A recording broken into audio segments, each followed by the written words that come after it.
नमस्कार बालमित्रांनो, कसे आहात? मजेत ना? घरी तुम्ही स्वतःची काळजी घेताय की नाही? शक्यतो आता बाहेर पडू नका आणि जर तुम्ही बाहेर पडलात तर नियमांचे जरूर पालन करा. तुम्हाला गोष्ट ऐकायला आवडते ना? आज आपण अशीच एक गोष्ट ऐकणार आहोत. गोष्टीचं नाव आहे मांजरांची दहीहंडी. लेखिका सुशीला कशेळकर. आता या गोष्टीतली मांजरं उंचावर ठेवलेले लोणी मिळवण्यासाठी काय शक्क लढवतात हे आपण पाहणार आहोत. पण प्रथम आपण या गोष्टीचं वाचन करणार आहोत. चला तर मग. एक होती आजीबाई. तिची एक नात होती. दोघींनाही मांजरांची खूप खूप आवड होती. आजीबाईकडे 4 मांजरे होती. एकाचे नाव होते बोकोबा, दुसरा होता सोकोबा, तिसरा काळोबा आणि चौथा साळोबा. एकदा काय झाले, आजीबाई गेली बाजारात. मांजरे होती घरात.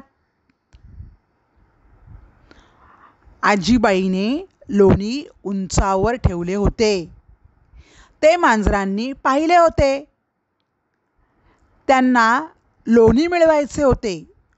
उडी मारली तर आवाज होईल आणि सगळा बेत फुकट जाईल. मग बोकोबाने बोलावले सोकोबाला. सोकोबाने हाक मारली काळोबाला आणि साळोबाला. आता बोकोबा, सोकोबा, काळोबा व साळोबा सारे जमले. पण लोणी मिळवायचे कसे? सगळे विचार करू लागले. छोटा साळोबा फार हुशार. तो सांगू लागला, बोकोबा, आपण एकावर एक असे उभे राहू. झाले.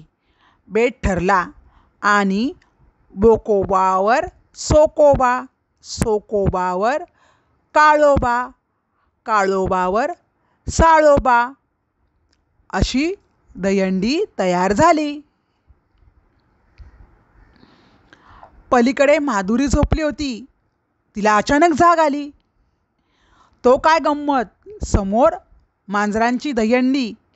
तिला खूप मजा वाटली. तिने इकडे तिकडे पाहिले. तोच आजी दारात दिसली. माधुरी आनंदाने ओरडली, आजी आजी लवकर ये, मांजरांची दहीहंडी पाहून घे. मांजरे एकदम घाबरली आणि लोणी टाकून पळाली.